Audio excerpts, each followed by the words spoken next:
Hey Dan, so you asked me about Cirque du Soleil. I've been meaning to make this video. I actually transferred all the video clips over to Beth's iPad because it's way easier to edit on because it's bigger. She went to Boston. She's currently in Boston. She left this morning. And by the way, it is Friday. No, it's Thursday, May 30th, the day before the last day. The penultimate day of May. Yesterday, I guess, would be the anti-penultimate day. Anyway, she went to Boston and took her iPad with her, so I'm having to do all this on my phone. Bear with me. So Cirque du Soleil. I actually had Cameron, who discovered she had nothing to do on that Sunday, and she volunteered to work for me. So I didn't end up having to work Sunday morning. So Beth and I went up early, and we went to Jaime's Records, which is one of my favorite used record stores in Seattle. In Minneapolis, not too far away from Victor's 1959 Cafe. And that's where I found, okay, don't tell anybody, this is for Lucas and Daryl Ann's son, Hazen. Lucas takes Hazen to lots of metal concerts. They just went and saw Judas Priest, but they've been to all sorts. So anyway, I asked Lucas, hey, what's Hazen's favorite vintage band? He said, Black Sabbath or Zeppelin. And it just so happened 2 days before we got there, they got in this, which is the double album 1976 is when it was actually put out. And it's kind of like, it's like a sort of up to that point, their greatest hits. Yes, it's on vinyl. And so I was really happy about that. So we went to Jaime's. From Jaime's, we went right to Cirque du Soleil. So Cirque du Soleil, I don't know if you know anything about it, but what they do is it's a circus without animals. And what they've done is they have a story arc. So it's not just performers coming out and doing their bits, but they have a story arc that runs throughout the whole show. They have several different stories for shows that they do around the world. The one Clelia and Layla saw involved a bunch of bug costumes. I don't know what that story is. They do have a couple of permanent shows in Vegas, 2 different permanent shows in Vegas. And then the one that we saw was about a maestro who has this magical hat. And he has an assistant who wants to become the maestro and wants that hat. So that's kind of the story arc. So what you'll have is you'll have a time where you've got let's say a character or some characters out on the stage who are, you can't really say that they are acting. I mean, they're acting, but there's really no dialogue. And what dialogue there is was in French, because this, I don't know if you know about Cirque du Soleil. You probably could guess based on the name, they're probably French. They came out of Montreal. And so it is, so a lot of it's just acted out. It's like almost like pantomime, but it's all bigger than life. The costumes that for the show that we saw, as you'll see, are all sort of, they look kind of like something like from the 80s, those kinds of colors and styles. And so what you'll have is you'll have 5 or 6 or 7 minutes of moving the plot arc along. And then you'll have a performer come out and do something. So what I did is I shot lots of video of the performers. And so what I'll do is as I play those, I'll just talk through them. Some of these are in slow-mo because I thought they were cooler in slow-mo. Some of them are in fast-mo. So bear with. So this was the Big Top. What they did is they did this whole circus under a traditional Big Top set up in the Mall of America parking lot. This was inside the Big Top. So we had our seats on the very front row, and this is just me panning around to give you a sense of how big it was. I would say it held, 3,000 people, 4,000 people, 2 shows a day. So this is like one of the scenes of exposition where they're just out there dancing, doing their thing. and it doesn't really move the plot along, but kind of. This is actually really interesting. This section, because they had, what I love is the guy in the background doing the flip. They had 3 live musicians, and this guy was one of them. So he was playing the bari sax. He also played electric guitar. You'll see him up elevated behind the guy with the fire batons later on in this video, playing electric guitar. So there were 3 musicians. One guy was on percussion. One guy was on keyboards, and then this guy was on the bari sax and electric guitar. And the percussion and the keyboards were both, heavily synthesized, which was kind of cool because all the music was being played live. They could keep the music in sync with the action, and so there was one, at the very start of the show, you had the maestro out there, and he had this invisible pretend ball he was throwing back and forth between his hands, and every time he caught it, the percussion would go ka-dunk, ka-dunk, ka-dunk, ka-dunk, ka-dunk, ka-dunk, ka-dunk. And one thing that this maestro did, is he engaged, especially the kids in the audience. So he got the kids just and he would throw the ball to them, and the kids were like, and then they'd go ka-dunk, and then the maestro would say, throw it back to me. Of course, he's not speaking, it's all pantomime. But it was really fun for the kids. One little girl had no idea what this guy wanted. I mean, she couldn't have been more than 3. She kept trying to run up onto stage. The guy was incredibly patient with her, which you would expect, given that this is what they do for a living, and I'm sure they're used to this kind of reaction from little children. So anyway, the musicians I thought it really added a lot to it. I mean, there was some canned music, of course, but a lot of the other music was all live, and I thought that was great. So this was one of the first acts that I recorded. I just thought this woman with these hula hoops was really cool. And to get it in slow-mo, to be able to watch her keep all of these hula hoops moving on all these different parts of her body I thought it was really awesome. And then this guy, he was riding this bike, but really, honestly, what he was doing, he was riding a unicycle. It just happened to be a unicycle that had 2 wheels, but one wheel was most of the time he rode it like this, like with just one. These guys were really interesting. They were incredibly strong. I mean, they were not like skinny gymnasts.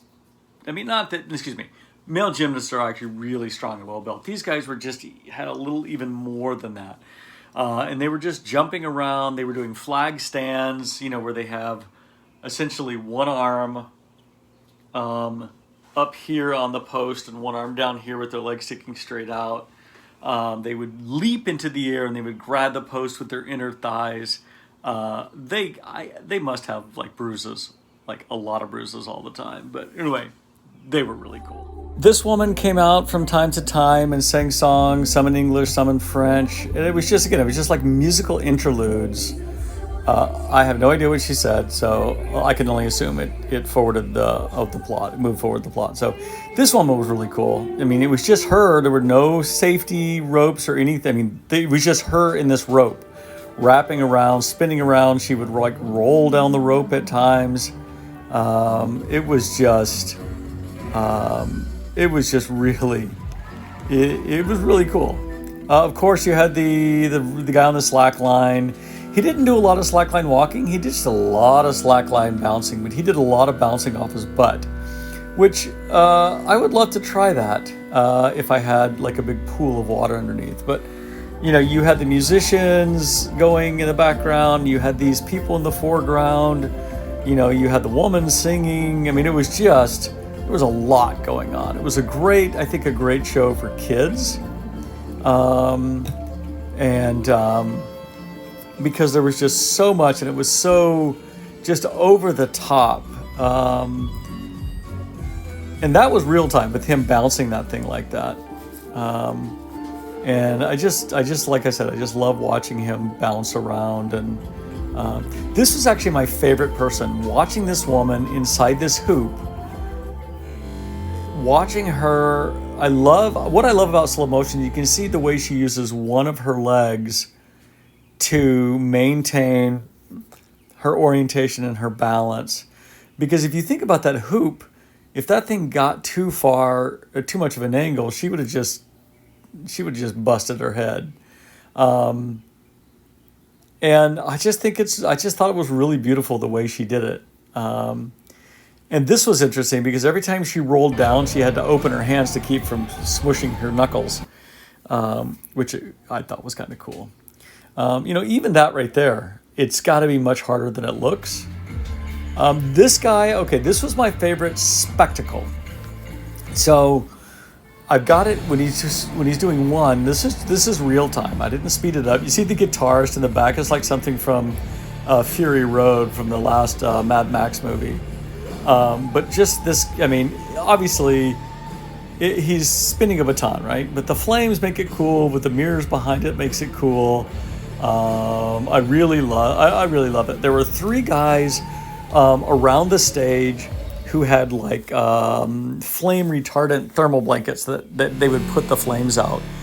So this one I did in slow-mo because I thought it was really cool to watch him go under his legs right there and catch it. And then a little later in this video, he passes it up.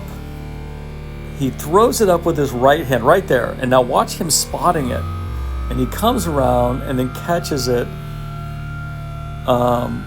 with his right hand behind his back. I just thought that was really cool. And again, so this is him, doing his thing. Again, this is just sort of this dance exposition, which was fun. It was loud but fun. And like I said, we were sitting in the very front row, probably 2 feet between my knees and the stage, which was really cool. This woman was interesting in that she's hanging by her hair. She's literally, they've connected that rope to her hair bun, and there's no harness or anything like that. It's just she's hanging by her hair and doing all these things. And hey, man, if that's what you're into. So it was a fun show. It was about an hour and a half, an hour and 3/4, and then like 2 hours after they finished, they had another show starting. But it was circusy. Yeah, it was circusy. It was dancey. It was performing artsy. All in all, it was a fun show. It was fun to go see it. I think I would have preferred less of the, that sort of exposition and more of the tumbling and circus acts. But nonetheless, it was all fun to watch. Very creative. Yeah, I enjoyed it. So after that, Beth and I went to our favorite Persian restaurant called the Caspian, which is up. Remember that sign that we took in Dinkytown where you were pointing at me and the big Dinkytown behind us? So we were really not too far from there, right near the University of Minnesota Stadium. And we haven't been up there in years, but we went in and we got gourmet sabzi, which is like these various types of greens and herbs and dried limes, and it's served usually on tadik, which is it's like a rice dish, but you take the rice that got crusty on the bottom, and that's the tadik. And then I had a glass of doog, which is, you'll see in this picture, it is it's like a fermented yogurt drink. It's also quite salty. I like it though. It's got peppermint in it. We had some Persian tea. We had some kebab, lamb and beef tenderloin. And then we had actually quite a few conversations with the waiter because he had left Tehran about the same time Beth and her family had left in 77. And I just think, he was interested in the fact that somebody had lived in Tehran that's not Iranian. So anyway, we had a good time at that. And then when we were done with dinner, we drove home, and that was our grand weekend out. Now there's one other thing that I want to talk about before I finish, and that is I sent you a text. I think you were still in Wales. I'm sure you were still in Wales, about my nuts of distinction. And I didn't really feel like I got a very good response. And clearly I complained about it because for my birthday, I got this mailing envelope from Lady Fanny of Omaha. That's what I call Ann and Dave's daughter, Megan, in the movie Dirty Rotten Scoundrels with Steve Martin and, oh gosh, what's the British actor's name? You know who he is.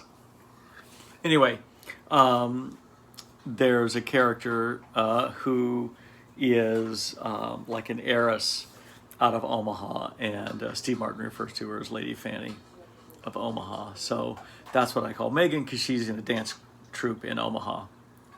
Anyway, I got this gift from her, and I opened it up, and this is what I found. So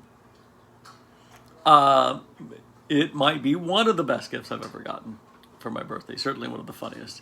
So I wore it to Golf League yesterday, and I didn't even get a single comment. Nobody asked me about my nuts. I was really disappointed. So anyway, I'm going to close up this practice, as they say in yoga. Namaste, and that's my story. I'm sticking to it.